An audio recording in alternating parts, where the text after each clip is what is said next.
Viewers and subscribers, you're welcome back again. This is still BVI Channel 1, where we tell you undiluted truth. And in our commitment to policing the government, GGM had one very concern one of our ambassadors had brought to our notice. And I want the Commissioner of Works to take this very matter seriously. Onwe ka ọwụ na onwe ka voice m dị onye ewo n'iwu onye ewo n'iwu ọsọ onye ọdụ si wele video na-egosi wee mere ihe and not maybe na nna aba mba ma ihe ọzọ mana okwu na-ekwu ya abịa na mmezuo aja na n'ise ya akụgbuche ndị a n'ebe emeki space ọ na-eru n'obi ndị mmadụ ekwe mgboko ebidogokwe ọ ihe na-egosi ele ka ọ dị ọlụ wee gbadaba ihe a gosiri m 1 kilometer or 1.300 kilometer 1.300 Soludo sharp emebiela anyị obodo gaa iru nene n'ise nene anya n'ise nene ihe na-ekwu n'ise nene ihe na-ekwu ebe a nene ọkwa mgboko ebidogo ebe a ọ gala oru n'anụ ubi ndị mmadụ ọdụmma ana m adụ ọkwa ebe a na m adụrụ ebe a ụfọdụ nwere ike che ma ọ na-ana ndụ ebe a n'anya ka nji ekwuru nnọọ ana m adụrụ ebe a nọ na agbara alụ na n'ise agbara alụ ihe ọjọọ mere mana nekwe na anya nekwe na ọzọ etu a ka ọ dụọlụ wee gbadaba ọdụnụ mma n'ise ọdụnụ mma etu a ka ọ dụọlụ nekwe ya abịa egbugbu inye n'ubi ndị mmadụ ka ezi ụlọ ọba na alụrụ anyị ụza ka ezi ụlọ ọba na alụọla anyị ilo aka harapụ na ya na at least ọ dị oke aka harapụrụ anyị like that kedu ihe eji kpazia ụdị agwa nekwa anya etu a ka ọ dị wee na-agbada ihe wee iwu m na obodo niile from Ekwulọbịa ewu perfect job both side of the road ha ticherie culvert gota gbochie enye gota ehwere ebe a etu a ka ọ dị damejiri obi ndị mmadụ na-aga onye nwe a na ihe o ji wee blọkụ ibe na agwụ na onye nwe a na-aba ọ bịa blọkụ ọka epu a ka mmiri ghara ị na-enu atazi ehwere ya mgboko etu a ka ọ dị wee gbadaba na ibe a na-agba anya mmiri ọ na-agba anya mmiri n'enu ya ọdụnụ mma look at it obodo anyị ọdụnụ mma Governor Soludo, we the people of Nise town love you so much. A na-achị 4 terms anyị kwụgwọ n'azụ mana ị nọ na ka ụdị ihe eme anyị you are our friend. Afụgo m Soludo na Nise on several locations. Ya na ndị be anyị dụcha na mma. Ụdị ihe ọma wee bata.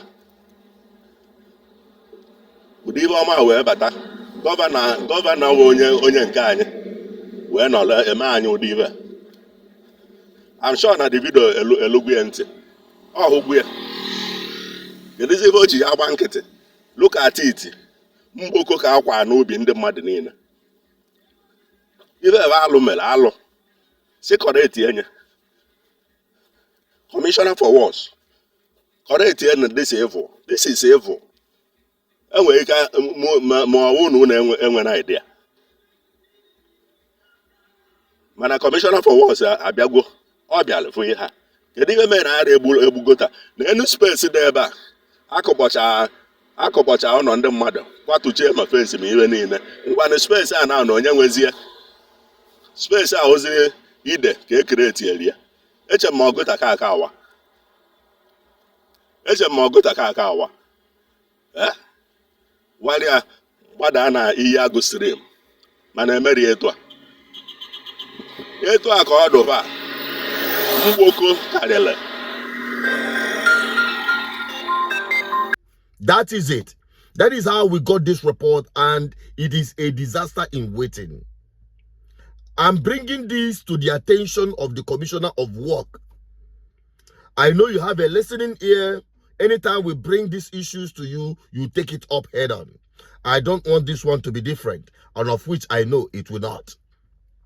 Because I wonder the kind of contractors that will carry out this kind of project and, leave it loose like this. And I know that the project is not yet complete, but this rainy season is already around the corner, and is already a threat to the road under construction.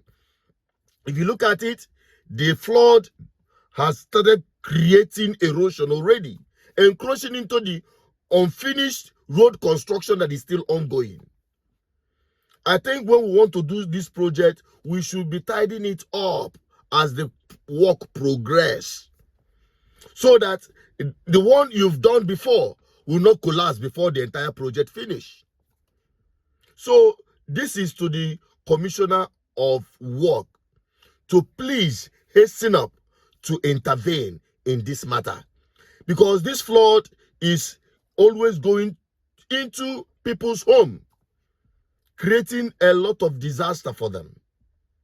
I wouldn't want government to start using the very limited resources to start paying compensation for damages done as a result of this kind of carelessness by the contractors. So when next I go through that part, I would like to see a change, because I am going to go through that part myself and see things for myself, and also make sure that the Commissioner of Work does the needful. I still remain Soludo Peters, the advocate for good governance. And in our community policing and ensuring good governance, you are part of this. By when you see something, say something, so that we will build a better society for ourselves. Become an ambassador of GGM, Good Governance Ministry. Report anything that is not working the way it should. It is your responsibility. You are obliged to do so as a citizen and resident of Anambra State, or wherever you find yourself. When you see something, say something, because together we'll build a better society.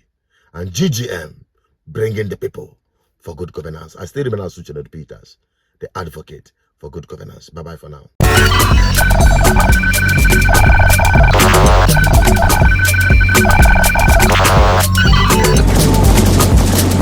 GGM, uniting the people for good governance.